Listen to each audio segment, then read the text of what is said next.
नमस्कार। आज के लेक्चर में हम लोग इलेक्ट्रिक डाइपोल मूवमेंट की बात करेंगे और इलेक्ट्रिक डाइपोल क्या होता है। तो इलेक्ट्रिक डाइपोल एक सिस्टम है जिसमें कि दो इक्वल एंड अपोजिट चार्जेस बहुत ही कम डिस्टेंस पे होती हैं, तो उसके कारण जो एक सिस्टम डेवलप होता है उसे इलेक्ट्रिक डाइपोल कहते हैं।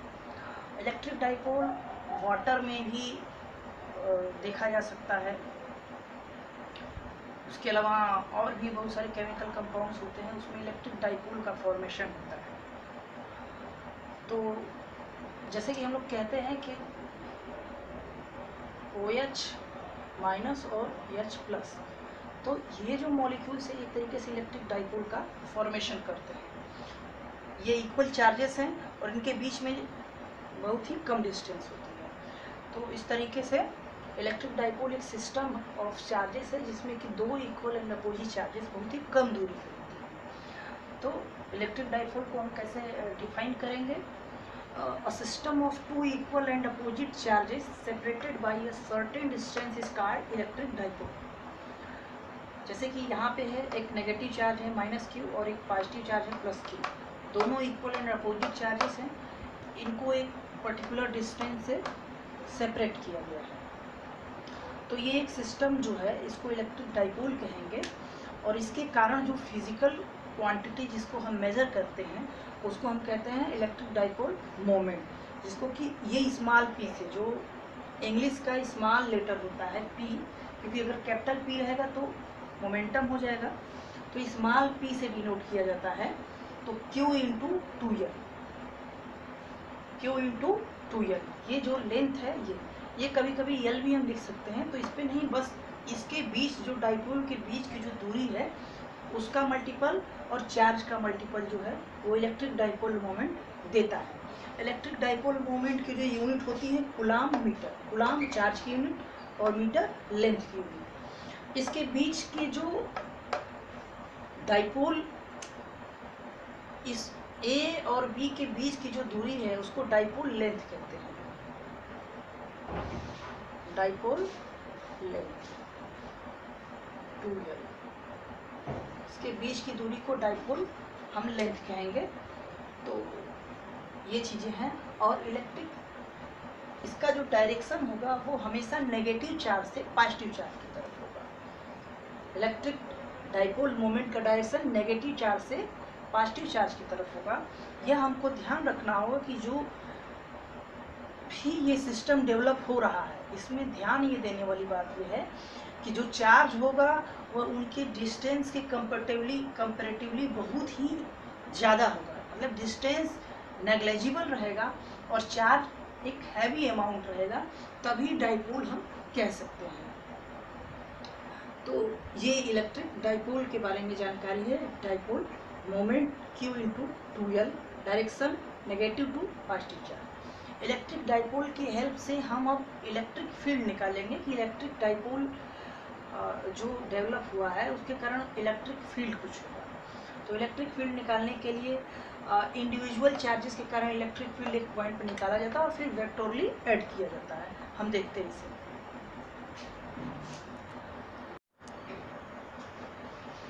अब हम लोग electric field due to electric dipole देखेंगे। तो इलेक्ट्रिक डाइपोल ये है, A है, B है, इनके बीच की डिस्टेंस को 2L से डिनोट किया गया है और इसका जो भी डिस्टेंस हम कैलकुलेट करते हैं इलेक्ट्रिक फील्ड के लिए वो हमेशा सेंटर से लेते हैं। जैसे ये जो डिस्टेंस है ये एक P पॉइंट है, हमको यहाँ इलेक्ट्रिक फील्ड चाहिए, तो ये सेंटर से जो डिस्टेंस लिया जाएगा उसको R बोलेंगे, न कि इस डिस्टेंस को। इसका ध्यान रखना पड़ेगा। उसी तरीके से ये पोजीशन है, यहाँ पे अगर लेना पड़ेगा तो इस सेंटर से ही हम डिस्टेंस लेंगे। तो इलेक्ट्रिक डाइपोल में जब भी हम इलेक्ट्रिक फील्ड कैलकुलेट करते हैं तो हमेशा जो डिस्टेंस लिया जाता है डाइपोल से वो डाइपोल के सेंटर से डिस्टेंस मेज़र किया जाता है। सबसे पहली बात ये, जब भी हम मेज़र करेंगे डिस्टेंस इलेक्ट्रिक फील्ड कैलकुलेट करने के लिए तो वो सेंटर से कैलकुलेट करेंगे। दूसरी बात कि दो पोजीशन पे इलेक्ट्रिक फील्ड निकाला जा सकता है जनरली। एक होता है एक्सियल पोजीशन और एक होता है इक्वेटोरियल। ये एक्सियल पोजीशन और इक्वेटोरियल पोजीशन। तो ये जो लाइन है हम देख रहे हैं, ये डाइपोल है। इस डाइपोल के एकदम सीधे जो भी लाइन है, इस किसी भी पॉइंट पे अगर हम इलेक्ट्रिक फील्ड निकालते हैं तो कहेंगे कि इलेक्ट्रिक फील्ड एक्सियल पॉइंट पे निकाला जा रहा है। और इसके परपेंडिकुलर बाइसेक्टर जो लाइन है उस पर अगर इलेक्ट्रिक फील्ड निकालेंगे तो हम कहेंगे कि इलेक्ट्रिक फील्ड कहाँ निकाला जा रहा है, इक्वेटोरियल पे। ये बात समझ में आई। अगर जो डायरेक्शन डाइपोल का है उसी डायरेक्शन में, उस डायरेक्शन के तरफ जो लाइन है या उसके पैरेलल या एंटी पैरेलल डायरेक्शन में अगर डाइपोल मोमेंट निकाला जा, इलेक्ट्रिक फील्ड निकाला जा रहा है तो हम कहेंगे कि वो जो है एक्सियल पोजीशन पे। और अगर डाइपोल के परपेंडिकुलर किसी डायरेक्शन में इलेक्ट्रिक फील्ड निकाला जाता है तो हम कहेंगे इक्वेटोरियल पोजीशन पे। तो ये बात क्लियर हो गई। दूसरी चीज़ ये है कि जब भी हम इलेक्ट्रिक फील्ड डाइपोल का कैलकुलेट करते हैं तो इंडिविजुअल चार्ज के कारण इलेक्ट्रिक फील्ड निकालते हैं और उसको वेक्टोरली ऐड कर देते हैं। जैसा कि सुपरपोजिशन प्रिंसिपल में था कि अगर n चार्जेस हैं तो सबके कारण अलग अलग इलेक्ट्रिक फील्ड निकालिए और उनको वेक्टोरली ऐड कर दीजिए। तो यहाँ पे भी सिंपली एक तरीके से सुपरपोजिशन ऑफ इलेक्ट्रिक फील्ड है इनके इलेक्ट्रिक फील्ड निकालने में। तो E के कारण, E पॉइंट के कारण जो -q के कारण चार इलेक्ट्रिक फील्ड निकालेंगे और Q के कारण इलेक्ट्रिक फील्ड निकालेंगे और उनको इस पॉइंट पे वेक्टोरली सिंपली ऐड कर देंगे। तो अगर हम ध्यान से देखें तो हम ये पाएंगे कि ये पाएंगे कि नेगेटिव चार्ज के कारण इलेक्ट्रिक फील्ड इसी डायरेक्शन में होगा। तो E के कारण P पॉइंट पे चार्ज किधर होगा और डायरेक्शन इलेक्ट्रिक फील्ड का इस डायरेक्शन में होगा, और Q चार्ज के कारण डायरेक्शन किधर होगा, इस डायरेक्शन में होगा। तो दोनों एक दूसरे के अपोजिट है, तो यानी कि जो नेट चार्ज होगा वो जो इलेक्ट्रिक फील्ड होगा वो घटेगा। तो सिंपली चाहे इक्वेटोरियल निकाले या एक्सियल पोजीशन निकाले, हमेशा EA प्लस EB और वेक्टोरियल ऐड होगा। तो अगर एक्सियल की बात करते हैं तो इस डायरेक्शन में -q के कारण जो इलेक्ट्रिक फील्ड होगा वो इस डायरेक्शन में, और +q के कारण जो इलेक्ट्रिक फील्ड होगा वो इस डायरेक्शन में, और इसको सिंपली वेक्टोरली ऐड कर लेंगे तो हमको एक फॉर्मूला मिलेगा। उसी तरीके से इक्वेटोरियल पोजीशन के लिए क्या होगा कि EA के कारण निकालेंगे और EB के कारण। तो चूंकि नेगेटिव चार्ज की तरफ ही डायरेक्शन होता है इलेक्ट्रिक फील्ड का, तो ये EA का डायरेक्शन है और इसके दूर होता है तो EB का डायरेक्शन है। अब इसको हम वेक्टोरली ऐड करेंगे तो कुछ इधर का डायरेक्शन हमको मिलेगा। तो हम ये ध्यान से देखते हैं कि इलेक्ट्रिक फील्ड में जो भी डाइपोल का कारण इलेक्ट्रिक फील्ड निकालते हैं वो जब भी डायरेक्शन होगा तो वो या तो डाइपोल की तरफ होगा या उसके अपोजिट होगा। तो निकालने का सिंपली दोनों चार्ज के कारण अलग अलग इलेक्ट्रिक फील्ड निकालिए और उसको ऐड कर दीजिए। अब हम अलग अलग एक्सियल पोजीशन पे देखेंगे और इक्वेटोरियल पोजीशन पे देखेंगे इलेक्ट्रिक फील्ड। तो हम पहले इसको मिटा देते हैं। अब हम एक्सियल पोजीशन पे ही इलेक्ट्रिक फील्ड देख लेते हैं कि क्या होगा। तो ये सेंटर है, EA क्या होगा, सिंपली EA बराबर अगर बहुत ध्यान से देखा जाए तो यहाँ से यहाँ तक की जो लेंथ है वो R है और इसके आगे ये भी डिस्टेंस जुड़ेगा, L डिस्टेंस। तो यहाँ पे सिंपली Q अपॉन में डिस्टेंस कितना होगा, तो ये R प्लस L। डायरेक्शन क्या होगा, तो डायरेक्शन B से A की तरफ। उसी तरीके से EB क्या होगा,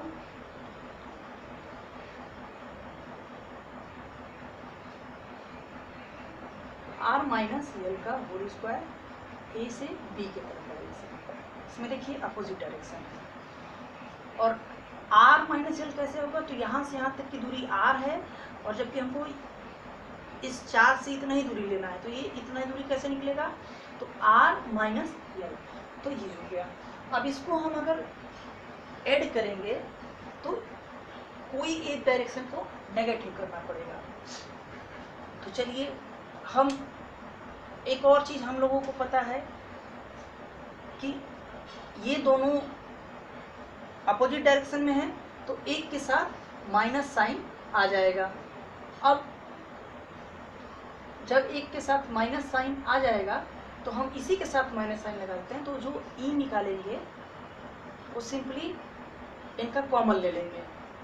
अगर बहुत ध्यान से इनको हम ऐड करते हैं, दोनों को आपस में ऐड करते हैं, तो जो जो चीज़ें कॉमन निकले उसको कॉमन निकाल लेते हैं पहले, और डायरेक्शन हमको सेम रख लेना है।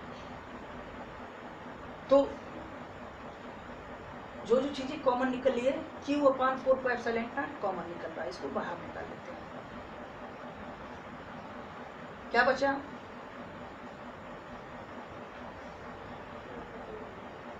तो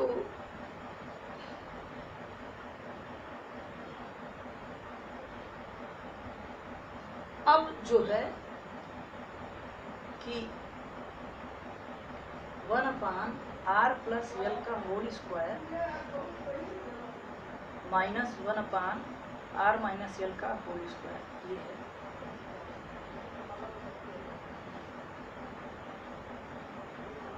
और जो डायरेक्शन होगा वो हम अगर इसको पॉजिटिव ले रहे हैं तो डायरेक्शन बी से ए होगा, अगर इसको नेगेटिव ले लिया तो मतलब डायरेक्शन बी से ए है, इसका ध्यान रहेगा। अभी हम डायरेक्शन की बात नहीं करेंगे, अभी इसको नॉर्मल कैलकुलेट करते हैं। तो हम ये देखते हैं कि ई बराबर, ये बाहर की चीज़ें तो इसको छोड़ ही देते हैं, अंदर की चीज़ों को हम करते हैं। अगर इसको हम स्क्वायर करते हैं तो r स्क्वायर r-l का होल स्क्वायर माइनस r+l का होल स्क्वायर, और r+l का होल स्क्वायर r-l का होल स्क्वायर, ये हो जाएगा।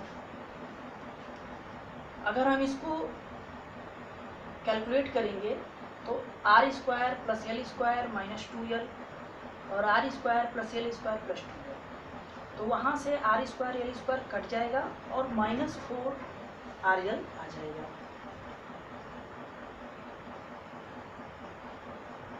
यहाँ से आ जाएगा -4rl, और ये जो होगा r square minus l square का होल स्क्वायर हो जाएगा। अब चूंकि ये चीज़ें हो गई और इसका जो डायरेक्शन है वो बी से ए की तरफ है, ये ध्यान रखें। जबकि डाइपोल में जो डायरेक्शन होता है वो हमेशा ए से बी की तरफ होता है। ये ए है, ये बी है, ये जो है बी से ए की तरफ है, तो हम नेगेटिव नेगेटिव पॉजिटिव साइन भी कर सकते हैं।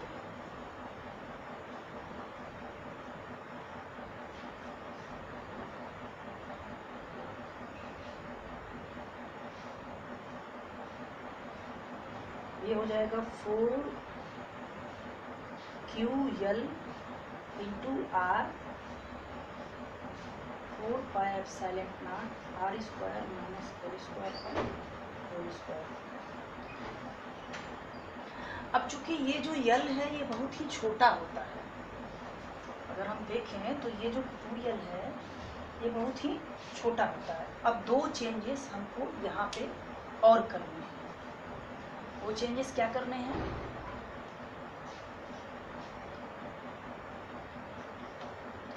एक तो डाइपोल मोमेंट की वैल्यू लिखना है P = 2ql, एक ये होगा, डाइपोल मोमेंट का डायरेक्शन हो जाएगा। अगर ये AB है तो AB के डायरेक्शन में रहेगा तो P हो जाएगा, और चूंकि L is very less than R तो ये 0 हो जाएगा, और ये तब ये इलेक्ट्रिक फील्ड क्या हो जाएगा, बहुत ध्यान से देखेंगे तो 2P हो जाएगा इंटू L अपॉन 4πε0 R के पावर 4,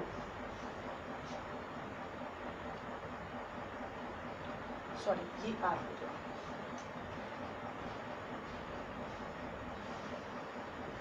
तो एक R कट जाएगा तो इलेक्ट्रिक फील्ड डाइपोल क्या हो जाएगा, सिंपली 1/4πε0 2p/r³ और डायरेक्शन जो होगा ए से बी की तरफ होगा, ये ध्यान रखिएगा। तो एक्सियल पोजीशन पे ये होगा, इसका फॉर्मूला ये है। हमने कुछ भी नहीं किया, एक डाइपोल मोमेंट की वैल्यू लिखी P = 2ql। डायरेक्शन हमेशा पॉजिटिव से नेगेटिव चार्ज की तरफ था, तो वो ए बी की तरफ होगा, एक इसको कंसीडर किया। दूसरा L is greater than R is very much greater than L। इन दो पॉइंट्स को पहले इसको हम जोड़ते गए, EA EB निकाला, उसको हमने नॉर्मली जोड़ दिया, कॉमन ले लिया, उसको जोड़ते गए और इन दो चीज़ों को हमने रख दिया और हमको एक फाइनल वैल्यू मिल गई। तो ये एक्सियल पोजीशन के कारण इलेक्ट्रिक फील्ड है। E = 1/4πε0 2p/r³ और ए के डायरेक्शन में रहेगा, ये है। अब इसी तरीके से हम इक्वेटोरियल पोजीशन पे भी निकालेंगे।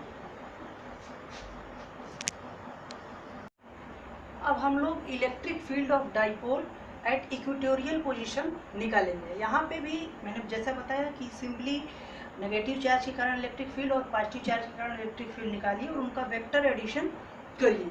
तो यहाँ पे नेगेटिव चार्ज है, जैसे ये दो चार्ज है, इनके बीच में डिस्टेंस 2l है, ये ए पॉइंट है, ये बी पॉइंट है और हमको इसके परपेंडिकुलर बाइसेक्टर पे कोई पॉइंट है P, वहाँ जो कि r डिस्टेंस पे है, वहाँ इलेक्ट्रिक फील्ड चाहिए।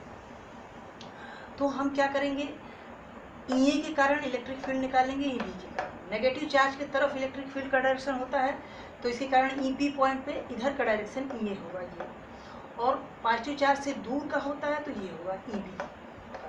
तो इसका डायरेक्शन जो है PA के डायरेक्शन में होगा, P से A की तरफ, और इसका B से P की तरफ का डायरेक्शन होगा।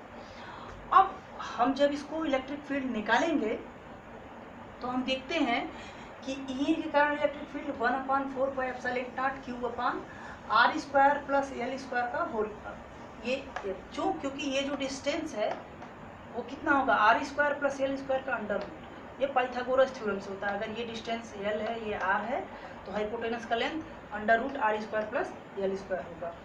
तो ये इसका होल स्क्वायर में रहेगा, अंडर रूट का होल स्क्वायर होगा, तो ये r² + l² से हो जाएगा।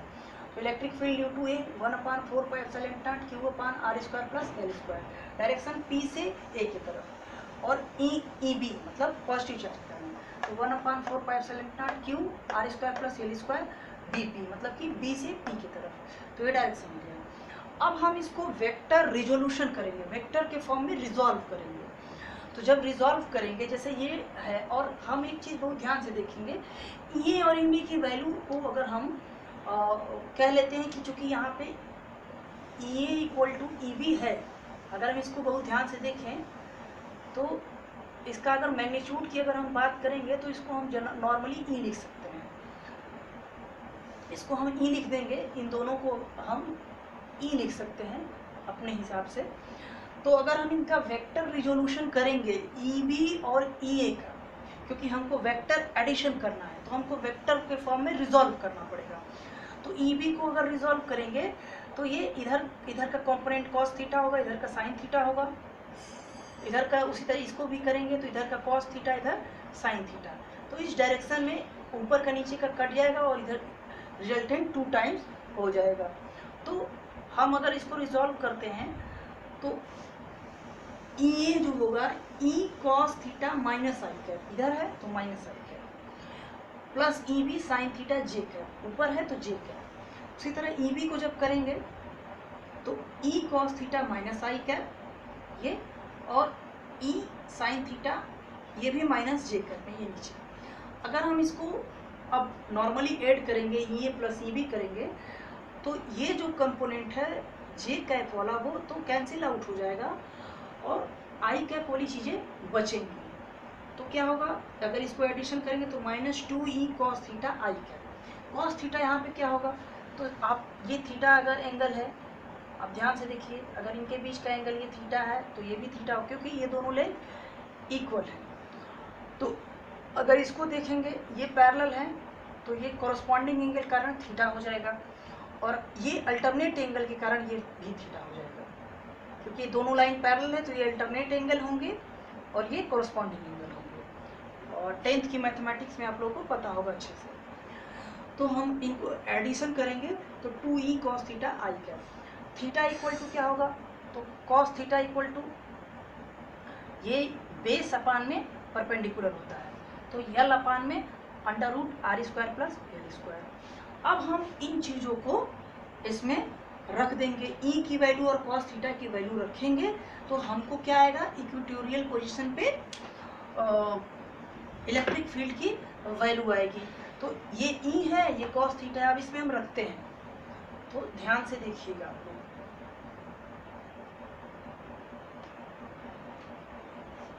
तो ई की वैल्यू क्या है, ये है इसका मैग्नीट्यूड। तो सिंपली इलेक्ट्रिक फील्ड जो नेट आएगा वो क्या हो जाएगा, 1/4 pi epsilon not Q upon में R square plus L square, ये होगा एल अपान में, ये -2e है तो यहाँ पे -2 से भी मल्टीप्लाई होगा, ये ध्यान रखें, -2e ये पूरा e और यल अपान में R square plus L square का अंडर। अब हम अगर देखेंगे तो ये क्या हो जाएगा, -1/4 पाई एप्सिलॉन नॉट 2ql और ये हो जाएगा R square plus L square का 3/2 पावर। ये जो है 2ql हमने बताया है पहले कि p होता है डाइपोल मोमेंट 2ql और डायरेक्शन पॉजिटिव से नेगेटिव। अभी हम जब इसमें देख रहे थे तो हमारा यहाँ पे -i कैप है, ये ध्यान रखें, जबकि यहाँ पे हमने जो अभी लिखा था वो नेगेटिव चार्ज था, यहाँ पे पॉजिटिव चार्ज था और इसका जो डायरेक्शन आ रहा है वो इस डायरेक्शन में आ रहा है, जबकि डाइपोल का डायरेक्शन क्या होगा, इधर होगा, तो माइनस माइनस पॉजिटिव। तो अगर डाइपोल के डायरेक्शन में देखेंगे तो ये पॉजिटिव हो जाएगा और ये p हो जाएगा, p R square plus L square का पावर 3/2। तो ये electric field at equatorial position है, electric field at equatorial position. और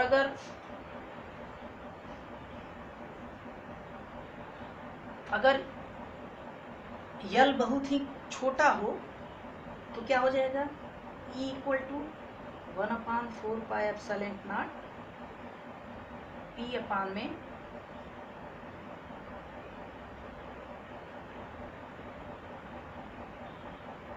RQ। तो जब भी डाइपोल के कारण इलेक्ट्रिक फील्ड का जो डायरेक्शन होगा ये हमेशा डाइपोल के डायरेक्शन में ही इलेक्ट्रिक फील्ड मिलेगा। इलेक्ट्रिक फील्ड का डायरेक्शन और डाइपोल का डायरेक्शन सेम रहेगा, यानी कि नेगेटिव से negative charge to positive charge की तरफ डायरेक्शन होगा, ये ध्यान रखें। तो ये जो अभी हमने कैलकुलेट किया इक्वेटोरियल पोजीशन के कारण इलेक्ट्रिक फील्ड और एक्सियल पोजीशन के कारण इलेक्ट्रिक फील्ड। तो इन शॉर्ट हम जल्दी से लिख देते हैं।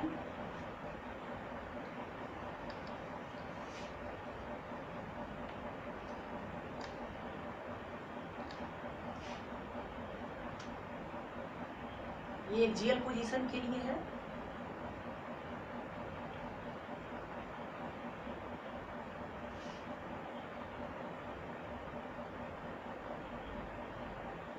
PR अपान में R square minus L square का होल स्क्वायर, और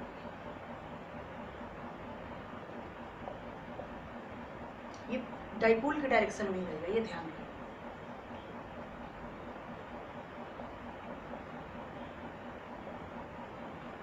डायरेक्शन डाइपोल के डायरेक्शन में रहेगा।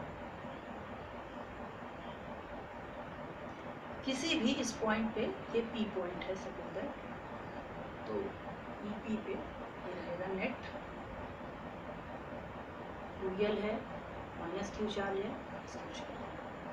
तो इस पॉइंट पे इलेक्ट्रिक फील्ड का जो डायरेक्शन होगा वो डाइपोल के ही डायरेक्शन में होगा। डाइपोल का डायरेक्शन नेगेटिव टू पॉजिटिव, तो इसी डायरेक्शन में होगा। अब उसी तरीके से इक्वेटोरियल के लिए हम लिख देते हैं।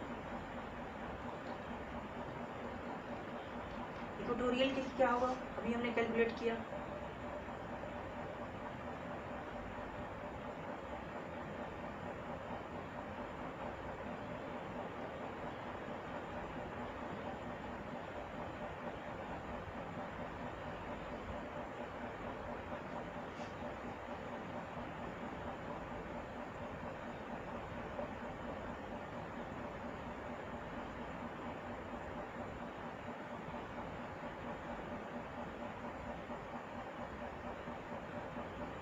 ये कब रहेगा, जब L is very less than R होगा। ये स्पेशल कंडीशन है, ये भी